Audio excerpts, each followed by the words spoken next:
It's not working out, Sarah. James Anderson's words cut through the elegant atmosphere of Le Cirque, where crystal chandeliers worth more than most cars sparkled overhead.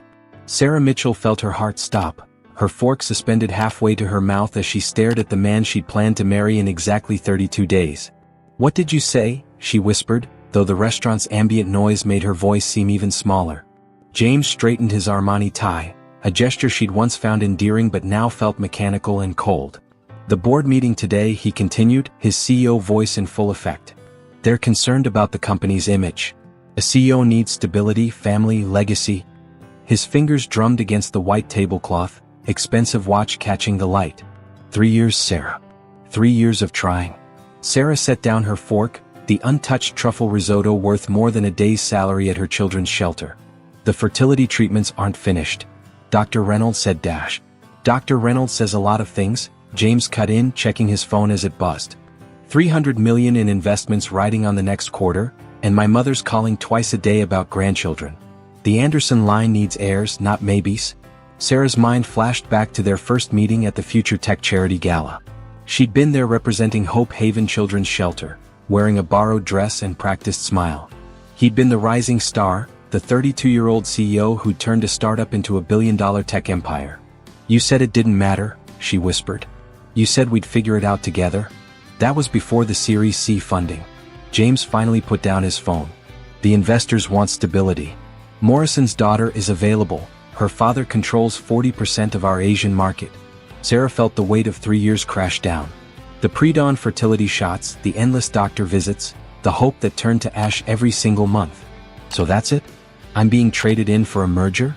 "Don't be dramatic, Sarah. I'm being practical." He signaled for the check, platinum card ready. "The penthouse is yours until you find something else. HR will handle the separation package." "Separation package?" Sarah's laugh was hollow. "I'm not one of your employees, James." "No, but you've invested 3 years. My lawyers will ensure you're comfortable." He stood, straightening his jacket. "The ring dash can go to hell with your lawyers." Sarah pulled off the 5-carat diamond, set it beside her untouched wine glass. The maitre d' approached, concern on his face. "Don't worry," she told him, "Mr. Anderson can afford the scene I'm about to make." James's face tightened. "Sarah 3 years?"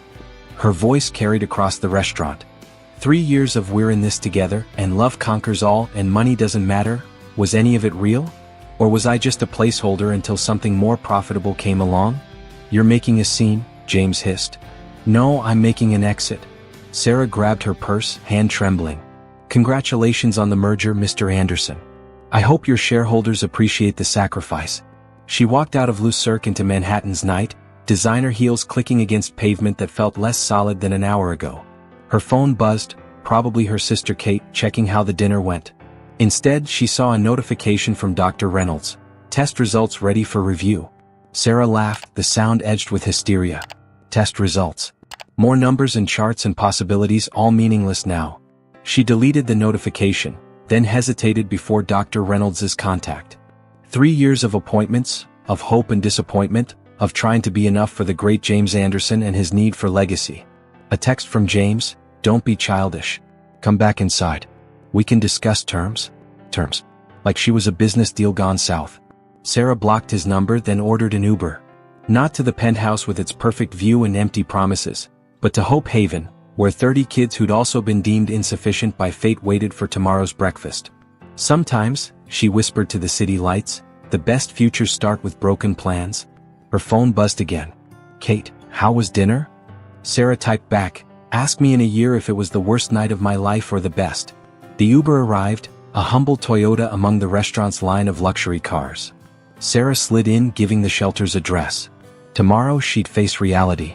Tonight, she'd let herself mourn the future she'd thought was certain. Behind her, Le Cirque's lights sparkled like the dreams she'd just lost. Ahead, Manhattan's skyline stretched endless with possibility. If you enjoyed this emotional journey, make sure to like and subscribe for more stories of love, loss, and redemption.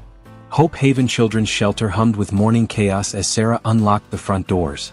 24 hours had passed since Le Cirque, since her world had shifted on its axis. Her phone showed 15 missed calls from James's mother, 3 from his lawyer, and 1 from Dr. Reynolds. "Miss Sarah." 6-year-old Maya launched herself at Sarah's legs. Tommy says you weren't here for bedtime because you were getting married. Sarah scooped up the little girl, breathing in the scent of drugstore shampoo and innocent hope. No wedding, sweetheart. Just some grown-up stuff to figure out. Good, Maya declared. Because Tommy also said married people don't stay at shelters and I don't want you to leave. Kate appeared in the doorway of the shelter's tiny office, coffee cups in hand. The vultures are circling, she announced, handing Sarah a latte. James's lawyer called. Something about a generous settlement package if you'll sign an NDA. Of course. Sarah set Maya down. Heaven forbid the great James Anderson's reputation get tarnished by the infertile charity worker he almost married. Miss Sarah. Tommy called from the dining room. The cereal's all gone. Duty calls, Sarah told her sister. Can you handle the lawyers? Already did. Told them you'd be in Antarctica for the next month studying penguin migration patterns. Kate grinned. The corporate types hate sarcasm. The morning passed in a blur of breakfast cleanup, homework checking, and the 100 small crises that came with 30 displaced children. Sarah was helping Maya with multiplication tables when her phone buzzed. Dr. Reynolds again. Sarah, the fertility specialist's voice was urgent. We need to discuss your results. There's nothing to discuss, Sarah said quietly, watching Maya concentrate on 7 times 8. The engagement's off. That's why you need to see these. The last round of dash. Please, Sarah cut in. Just forward everything to my regular doctor. I can't deal with this right now. After hanging up, Sarah stared at the shelter's worn walls. 3 years of trying to fit into James's world, of charity galas and board meetings and fertility appointments. All while these kids, these precious souls deemed insufficient by fate, waited for someone to choose them. Her laptop pinged an email from the National Children's Alliance. She'd applied for their innovative therapy program grant months ago, back when she thought she'd be planning a wedding now. The subject line made her heart skip. Congratulations on your selection. Kate. Sarah called, hands shaking as she read. Kate, come look at this. The grant would fund a revolutionary therapy program, art, music, counseling, everything these kids deserved. Everything she'd dreamed of providing while sitting through James's endless investor meetings. This is it, Kate breathed, reading over her shoulder. This is your chance to make real change. Sarah's phone buzzed again, James's mother this time. Sarah, darling, please be reasonable. The Morrison merger could mean billions. Surely we can discuss dash. Sarah ended the call, turning back to Maya's homework. What's 7 times 8, sweetheart? 56. Maya beamed. Like your new program number. Sarah blinked. What? The paper says 56 kids can join. That's 7 times 8. Maya pointed at the grant details. See? I'm good at math. Tears pricked Sarah's eyes. Here she'd been, measuring her worth by her ability to provide James with heirs, while the universe had bigger plans. Yes, you are, sweetie. Yes, you are. Her phone lit up with another text, James's lawyer with settlement details. Sarah blocked that number too. She had 56 futures to build, and not one of them required an Anderson's approval. Miss Sarah? Maya tugged her sleeve. When people don't want you, does it mean something's wrong with you? Sarah gathered the little girl close, feeling the weight of both their rejections and the strength of what could come next. No, sweetheart. Sometimes it means the universe has better plans than the ones we made. Outside her office window, Manhattan's towers reached skyward, glass and steel monuments to ambition. But here, in this worn-down building with its mismatched furniture and multiplied by 8 dreams, Sarah felt something new taking root. Something that felt like purpose. If this story of resilience and rediscovery speaks to you, don't forget to like and subscribe for more tales of triumph over life's unexpected turns. The morning headlines glared from James Anderson's tablet. Tech titan announces engagement to Morrison heiress. His penthouse office, 50 stories above Manhattan, felt emptier than usual. 3 months had passed since that night at Le Cirque. The Morrison merger papers are ready, his assistant announced through the intercom. And your mother called. Again. James swiped away the news alert, another photo of Victoria Morrison on his arm at some gala. The ring on her finger cost more than his first startup. Send in the papers. James. Victoria swept in, designer heels silent on plush carpet. Daddy's board members are asking about the wedding date. Spring at the plaza? He looked at his new fiancée, all perfect pedigree and corporate symmetry. No borrowed dresses or shelter fundraisers here. Whatever you think is best. Mr. Anderson? His assistant again. Dr. Reynolds' office is on line 1. They say it's urgent. James felt his jaw tighten. Take a message? It's about the final test results from Dash. I said take a message. He turned to Victoria. The plaza sounds perfect. Later that evening, alone in his office, James opened his private browser. Hope Haven Children's Shelter's website showed a familiar face, Sarah, surrounded by kids, announcing their new therapy program. National funding, innovative approaches, 56 spots for children who needed second chances. His phone buzzed. Dr. Reynolds again. What? He snapped, finally answering. James, you need to see these results. The issue wasn't Dash. The issue, James cut in, is resolved. I'm engaged to Victoria Morrison. The merger's proceeding. End of story. But the fertility problem's Dash. James ended the call, turning back to the shelter's website. Sarah looked different, happier somehow, surrounded by children who'd never bear the Anderson name but seemed to light up her whole world anyway. Mr. Anderson? His assistant knocked softly. Your mother's here. Elizabeth Anderson swept in, disapproval radiating from her Chanel suit. James Christopher Anderson, explain to me why Sarah Mitchell's new program is all over the charity circuit while you're planning a merger marriage? Mother Dash. Don't mother me. I just had lunch with Margaret Reynolds. She said the final test results Dash. Show exactly what we expected, James interrupted. Sarah couldn't give us what this family needs? Elizabeth's eyes narrowed. Did you actually see those results? I saw enough. James turned to the window, where Manhattan sparkled like the life he'd planned. The Morrison merger will secure our Asian markets. Victoria understands corporate responsibilities, and when she can't give you children either? James froze. What? Oh, so now you're interested in test results? Elizabeth dropped a manila envelope on his desk. Margaret Reynolds is very concerned about doctor-patient confidentiality. Good thing I've known her since college. James stared at the envelope. Mother, I have a board meeting Dash. Read it? Elizabeth's voice softened. James, whatever those papers say, running from truth doesn't make you strong. It makes you exactly like your father. After she left, James sat alone in his glass tower, the envelope mocking him from his perfect desk. Outside, a children's hospital helicopter landed on a nearby building, another reminder of a life he'd discarded for shareholder value. His phone lit up with a text from Victoria. Plaza's booked for May. Daddy's thrilled. James opened the envelope, medical terms swimming before his eyes. One phrase stood out. Male factor infertility treatable with intervention. He'd thrown away 3 years of love for a lie. Destroyed Sarah's dreams because he couldn't face his own fears. The intercom buzzed.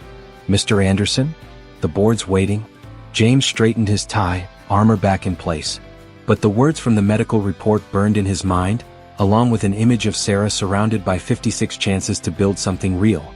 Sometimes he thought the biggest boardroom wasn't the one with the best view. If this tale of truth and transformation moves you, please like and subscribe for more stories that challenge our perceptions of success and worth. The National Children's Alliance Conference buzzed with energy as Sarah took the stage. 6 months had transformed Hope Haven's program from dream to reality. Behind her, slides showed smiling children discovering art, music, and healing. Trauma doesn't have to define a child's future, she told the packed auditorium. With proper support and innovative therapy approaches, we can transform pain into possibility. In the back row, James Anderson sat quietly, Victoria's empty seat beside him. The morning papers had announced their broken engagement alongside speculation about the Morrison merger's collapse. But Sarah didn't know that. She was too busy changing lives to read business news. Miss Sarah. Maya's voice rang out as Sarah left the stage. The little girl, now her therapy program's brightest success story, ran forward. Did you see? I did the art presentation all by myself. Sarah hugged Maya close, not noticing James's approach until he was steps away. She felt him before she saw him, like a sudden pressure change before a storm. Remarkable program, he said softly. Sarah straightened, keeping Maya close. Thank you. The Morrison merger must be keeping you busy. It's off. His eyes looked tired, the CEO polish scratched. Like the engagement? Miss Sarah, Maya tugged her sleeve, is that the man from your old pictures? The one who didn't want to be a daddy? Sarah felt color flood her cheeks, but James's laugh surprised her, genuine, almost broken. Smart kid, he said. And yes, I was that man. The foolish one who thought corporate legacies mattered more than real ones. Mr. Anderson dash. I saw the test results, he cut in. All of them. 3 months too late and a lifetime of regret too expensive. Sarah's phone buzzed. Dr. Reynolds again. She'd been avoiding that call for months, ever since the morning she'd discovered Sarah. James stepped closer. The fertility issues weren't you. They were me. And instead of facing that truth, I destroyed everything that mattered. James, I dashed. Miss Sarah needs to see the finger paintings, Maya announced. She promised? Yes, she does. James smiled at the little girl. Some promises are worth keeping. Sarah let Maya pull her away, but James's voice stopped her. The National Fund contacted me. They want to expand your program nationwide. I heard. Let me help. Not as James Anderson's CEO, but as someone who finally understands what legacy really means. Sarah looked at Maya, then back at the man she'd once planned to marry. Why now? Because watching you today, surrounded by 56 reasons to be better than I was, it showed me what I threw away. Not just us, but the chance to build something real. Sarah's phone buzzed again. This time she looked. Dr. Reynolds, congratulations. The twins are definitely growing well. Next ultrasound Wednesday? She touched her still flat stomach, where 2 tiny lives grew, lives created from that last round of IVF, before Lucirc, before everything fell apart. Lives James didn't know about, growing stronger every day. Miss Sarah. Maya called. The paintings. Coming, sweetie. Sarah turned back to James. The program review board meets Thursdays. If you're serious about helping, really helping without corporate strings, I'll be there. His eyes dropped to her hand, still resting on her stomach. Sarah, are you? But she was already walking away, following Maya toward a room full of finger paintings and second chances. Sometimes, she thought, the biggest miracles came in the smallest packages. And sometimes they came in pairs.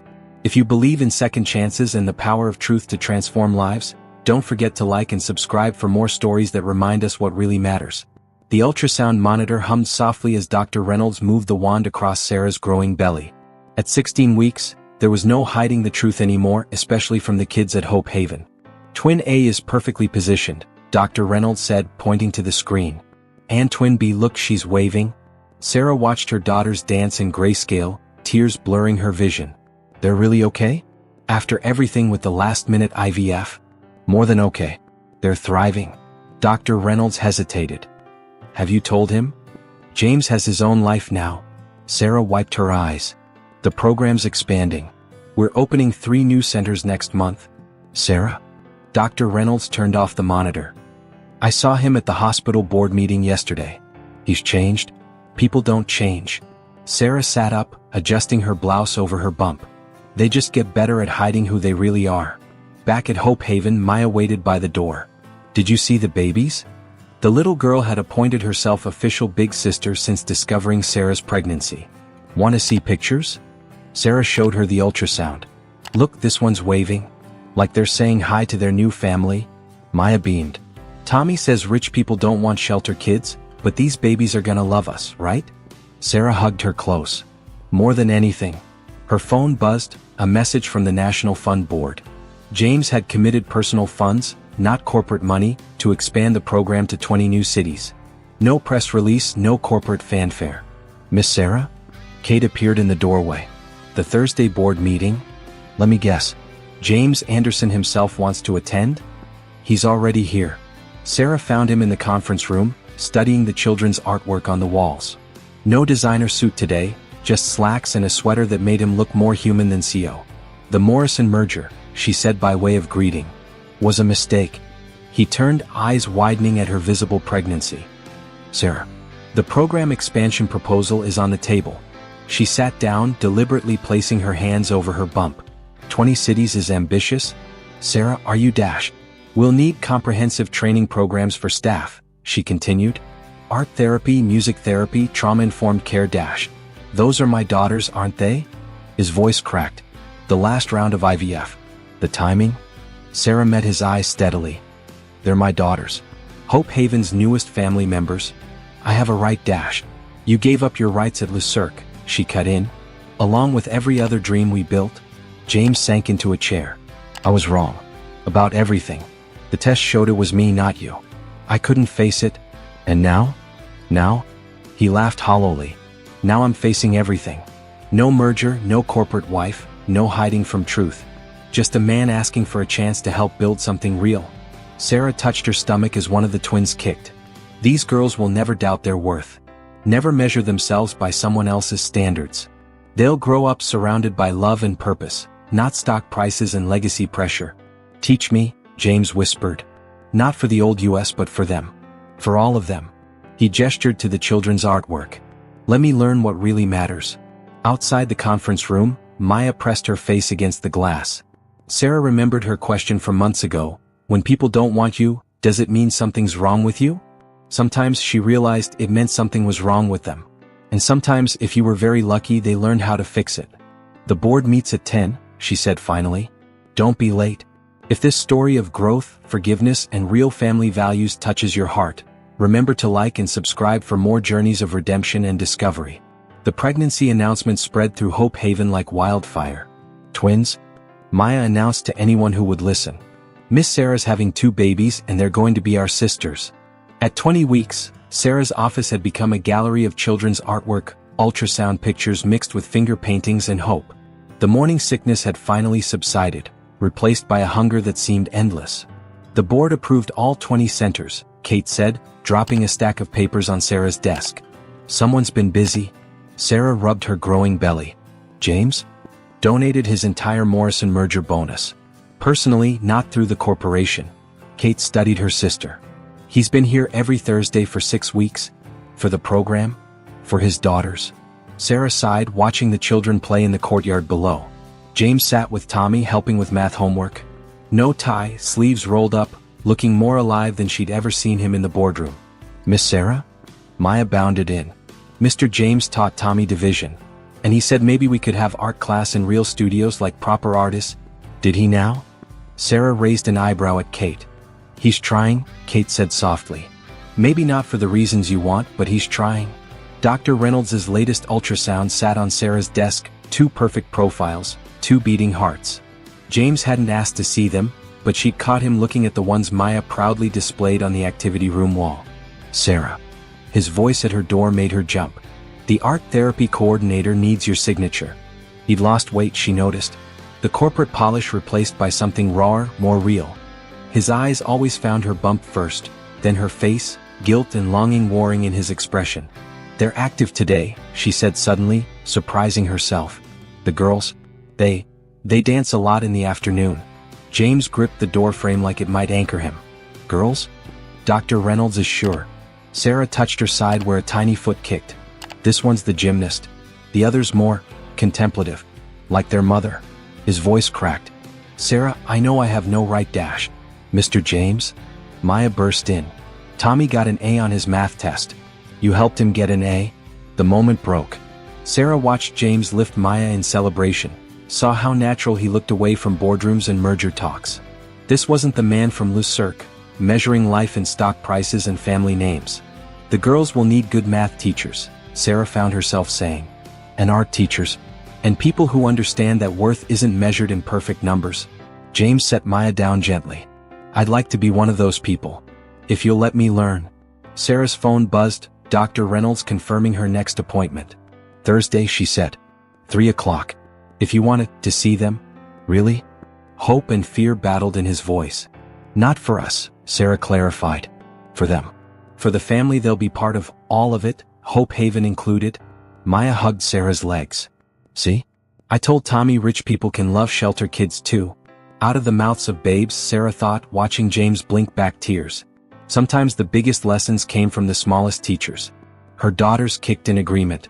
If this story of healing, growth, and the true meaning of family touches your heart, don't forget to like and subscribe for more tales of redemption and love. The ultrasound room felt smaller with James there. Sarah lay on the table, gel cold on her rounded belly, while Dr. Reynolds prepared the equipment. 24 weeks and everything was about to become more real. Ready? Dr. Reynolds asked, looking between them. James stood awkwardly by the door, like a man attending a miracle he didn't deserve. Should I? You can come closer, Sarah said softly. They don't bite. Yet. The whoosh of 2 heartbeats filled the room. On the screen, 2 perfect profiles appeared, one sucking her thumb, the other stretching like a tiny dancer. Oh my God, James breathed. They're perfect, Sarah finished. Completely, utterly perfect. Dr. Reynolds pointed out features spine, fingers, faces. Twin A is definitely your dancer. And twin B. The thinker, James and Sarah said together. I have your earlier scans, Dr. Reynolds said carefully. From before? From the last treatment. Would you like to see the progression? Sarah watched James's face as months of growth played across the screen. Their daughters, growing stronger while he'd been lost in boardrooms and mergers. I'm sorry, he whispered, so quietly Sarah almost missed it. I'm so sorry. Later in the hospital parking lot, James stopped her. Sarah, wait. Please. She turned, one hand protectively over her bump. James? The Morrison merger bonus, he blurted. It wasn't just for the program. I've set up trust funds. For the girls, for Hope Haven, for everything they'll need. We don't need Dash. I know. He ran a hand through his hair. You never needed my money. But they deserve every chance, every opportunity. Not because they're Andersons, but because they're yours. Ours? Sarah corrected, surprising herself. They're ours. And they'll have everything they need: love, purpose, a family bigger than blood. Maya asked if she could be their big sister. James smiled. She's already planning art classes? And Tommy's saving his math worksheets to teach them numbers? Sarah felt a kick. This one's dancing again. Without thinking, she took James's hand, placing it where their daughter performed her daily ballet. His breath caught. I did everything wrong, he said, voice rough. Measured love in stock prices and legacy in DNA. But feeling this changes perspective? Sarah watched his face as another kick landed against his palm. Changes everything. He met her eyes. I'm not asking for what we had. I don't deserve that. But please let me be part of their world. Let me learn from Hope Haven, from you, from all of it. Sarah thought of Maya's question months ago about people not wanting you. About worth and measurement and the strange paths love sometimes took. Thursday board meetings, she said finally. And Tommy needs help with fractions. James's smile was worth more than any merger. I can do fractions. Later, showing Maya the new ultrasound pictures, Sarah felt her daughters dance beneath her heart. They were writing their own legacy, one heartbeat at a time. If this journey of redemption and the true measure of love speaks to you, don't forget to like and subscribe for more stories that remind us what really matters.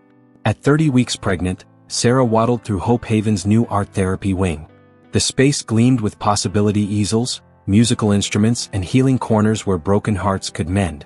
The Los Angeles Center opens next week, Kate announced, following with a stack of reports. James is handling the setup personally. Sarah watched through the window as James led an art class, his expensive shirt spattered with paint. Tommy and Maya flanked him, teaching the younger kids how to mix colors. He's different, Kate admitted. The board says he stepped back from daily CEO duties. Appointed a new operations director. Miss Sarah. Maya ran in, paint-streaked and beaming. Mr. James says we can paint the nursery. All of us together. Sarah's hands found her bump, where the twins performed their daily acrobatics. The nursery? The apartment above the new wing, James said from the doorway, paint in his hair. If you want it. Private entrance, full security, close to everything the girls will need. Including their family, Maya added firmly. Sarah looked around the therapy wing. James's merger bonus transformed into healing spaces. Through another window she saw Tommy tutoring younger kids, his own trauma healing through helping others. The trust funds, she started, are separate, James finished. This is about giving them roots, community, purpose. Everything I forgot was important. A small foot kicked her ribs. Sarah winced, and James was there instantly, hand gentle on her back. The dancer, he smiled, feeling their daughter's movements. Always practicing. While her sister thinks deep thoughts, Sarah agreed. Their other daughter, calmer but no less present. Miss Sarah? Maya tugged her sleeve. Can we show you the nursery plans? Tommy did the math for the paint we need, and I drew pictures for the walls. Sarah let herself be led upstairs, through a private entrance to a sun-filled apartment. The nursery space waited, blank walls ready for Hope Haven's children to fill with love. It's not a penthouse, James said quietly. It's better. Sarah touched the wall where Maya's art would go. It's home. Her phone buzzed, Dr. Reynolds confirming her next checkup. James's name was listed as emergency contact now, right after Kate's. The Los Angeles Center, she said suddenly. You're handling it personally? Every detail. He helped her sit in a rocking chair by the window. These centers, they're their legacy. Not stock prices or family names, but real change. Below, Hope Haven's courtyard filled with children's laughter. Two worlds merging, corporate power transformed into healing spaces, broken dreams rebuilt into stronger futures. Paint samples. Maya announced, running in with color cards. Tommy says we need exactly 4.3 gallons for proper coverage. Sarah caught James's eye over Maya's head. Some measurements she realized couldn't be calculated in numbers. The twins danced in agreement. If this story of transformation and the true meaning of legacy touches your heart, don't forget to like and subscribe for more journeys of redemption and love. At 36 weeks, Hope Haven's nursery bloomed with color. Children's artwork covered the walls, Maya's butterflies, Tommy's carefully measured geometric patterns, and dozens of painted handprints forming a family tree unlike any other. Bed rest, Dr. Reynolds ordered after Sarah's latest checkup. The twins are healthy, but early delivery is common with multiples. James paced the consultation room. Should we move the hospital equipment in now? I can have a full medical team dash. James, Sarah interrupted, we're not turning Hope Haven into a hospital wing. But dash. The girls will come when they're ready. She touched her enormous belly. Though preferably not during Thursday board meetings. Back at Hope Haven, Sarah found herself installed in the nursery's rocking chair, surrounded by concerned children and one anxious almost father. Maya's organized a reading rotation, Kate reported, amused. The kids are taking shifts to keep you company. And James? Has slept in the guest room for 3 nights. Kate handed her sister tea. He's really scared, Sarah. Through the window, Sarah watched James on the phone, not with corporate boards now, but with the Los Angeles Center's art therapy coordinator. His tie was long gone, replaced by paint-stained casual clothes and a perpetual look of worried anticipation. Miss Sarah? Tommy entered with his math book. Can I practice division while the babies listen? Mr. James says it's never too early for numbers. But art is more important, Maya declared, following with her sketchbook. Sarah felt tears prick her eyes, hormones, she told herself, not the sight of her broken family healing into something stronger. Sarah. James burst in. Dr. Reynolds called. The latest test dash. Show exactly what we knew, she finished. 2 healthy girls who'll arrive when they're ready.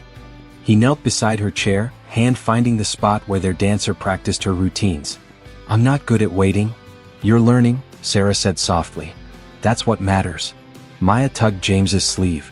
Can we tell the story again? About how the babies will have the biggest family ever? Sarah watched James gather their shelter children close, telling tales of sisters and brothers bound by love instead of blood. The twins moved beneath her heart as if listening to their father's voice. Sometimes, she thought, the best families were built on broken pieces made stronger in the mending.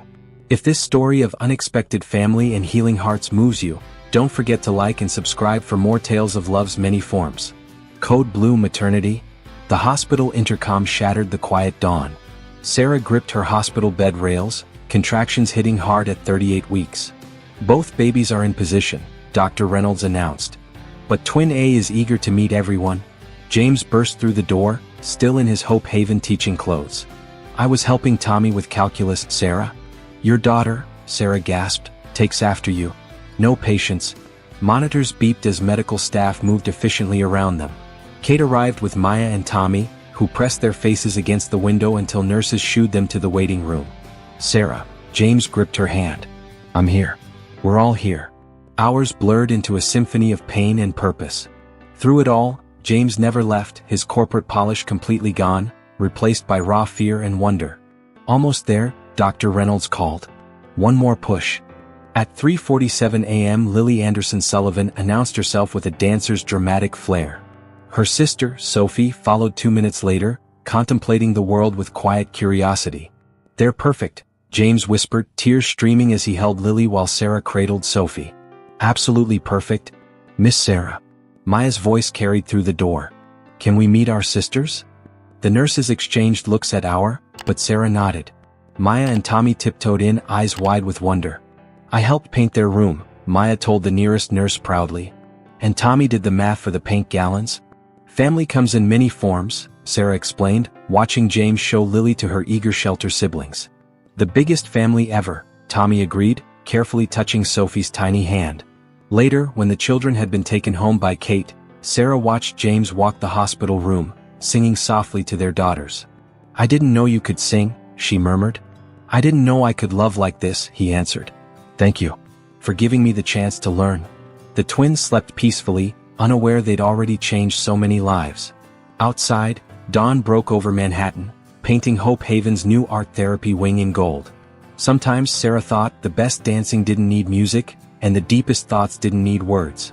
If this moment of pure love and family's true meaning touches you, don't forget to like and subscribe for more stories that remind us what really matters. 6 months passed in a blur of midnight feedings and Hope Haven celebrations. The Los Angeles Center thrived, with 3 more locations breaking ground across the country. Board meeting in 10, Kate announced, finding Sarah in the nursery where Lily attempted her first crawl while Sophie observed thoughtfully. "Miss Sarah." Maya rushed in. The new art therapy wing got featured in the Times. "Look." The article showed James, not in his CEO suit but in paint-stained clothes, working with Hope Haven children. The headline read, "Tech Billionaire Transforms Loss into Legacy. Hope Haven's National Success." "Daddy's famous," Sarah whispered to Sophie, who studied the newspaper with her characteristic intensity. At 6 months, the twins had distinct personalities, Lily constantly in motion, Sophie taking everything in with quiet wisdom.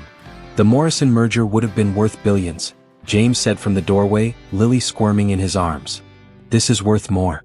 The nursery, now lived in and love-filled, told their story in painted walls and children's art. Maya's butterflies watched over the twins' cribs, while Tommy's mathematical patterns created a border of precision and care. "The board wants to expand to 30 cities, James continued, setting Lily down to practice her crawling. "But I told them we grow at the children's pace, not the market's." Sarah watched him with their daughters, the corporate titan now fluent in butterfly paintings and midnight lullabies. "Remember Lucerque?" "Every day." He caught Sophie as she toppled forward. "Best mistake I never made." "Miss Sarah." Tommy burst in. "I got accepted to the math program. Mr. James helped me apply." Sarah felt tears form as Tommy showed them his acceptance letter. From abandoned child to scholarship student, his path illuminated by the very man who'd once measured worth in stock prices. "Family photo." Maya announced, holding up her new camera, a gift from James for her photography therapy classes. They gathered under the painted family tree, Hope Haven's children surrounding the twins. No corporate portraits here, just real smiles and paint-stained clothes. "Sometimes," Sarah said softly as Maya snapped pictures, "the best futures come from broken plans." James squeezed her hand, their daughters secure between them. "Sometimes they come from learning what really matters." If this story of redemption and real family values touches your heart, remember to like and subscribe for more journeys of love and discovery. Here's part 12, final, of the script. 3 years later, Hope Haven's National Gala filled Manhattan's largest ballroom. On stage, Sarah watched Lily and Sophie, now vibrant 3-year-olds, help Maya unveil the program's newest initiative, 50 centers across America.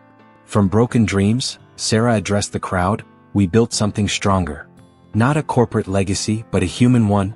The twins sat in the front row, Sophie intent on the proceedings while Lily danced in her seat. Beside them, James, no longer CEO but full-time Hope Haven director, helped Tommy prepare his scholarship acceptance speech. 3 years ago, Sarah continued, "I thought losing a perfect life meant losing everything. Instead, it meant finding what perfect really means." The screen behind her showed Hope Haven's journey, painted walls and healing hearts, mathematics and music therapy, children finding family in unexpected places. Legacy isn't measured in stock prices or family names, she gestured to her daughters, to Maya and Tommy, to all of Hope Haven's children. It's measured in lives touched, in hearts healed, in families built from love instead of obligation. James joined her on stage, the twins running to them as Maya and Tommy followed. No corporate polish now, just a man who'd learned to measure wealth in butterfly paintings and bedtime stories. "Hope Haven taught me," James took the microphone, "that sometimes our biggest failures lead to our greatest purposes. That family isn't about perfect genetics, but perfect love." In the audience, board members and shelter children sat together, corporate millions transformed into healing spaces. On screen, 50 centers across America showed the power of purpose over pride. "The twins asked me yesterday," Sarah said, lifting Sophie while James held Lily, "why some families are born and some are built. Maya told them built families are stronger because they're chosen every day." Tommy stepped forward, his scholarship medal gleaming. "And sometimes," he added, "the best calculations don't need numbers at all." Later, watching the twins sleep in their Hope Haven apartment, Sarah and James stood in the doorway of their painted nursery. 3 years of healing, of learning, of building something bigger than themselves. "Thank you," James whispered, "for teaching me what really matters." Sarah touched the family tree wall, where handprints multiplied with every passing year. Thank you for learning. Sometimes life's greatest gifts come disguised as losses. Sometimes perfect dreams must break so stronger ones can grow. And sometimes, in the space between what we plan and what we find, love builds the truest legacy of all. The end. If this journey of redemption and real love touched your heart, remember to like and subscribe for more stories that remind us what truly matters. Sometimes life's greatest blessings come through its deepest challenges, and the strongest families are built by choice, not chance. True legacy isn't measured in wealth or status, but in lives touched and hearts healed. The most beautiful families are often built from broken pieces, made stronger in the mending. When we let go of perfect plans, we make room for perfect love.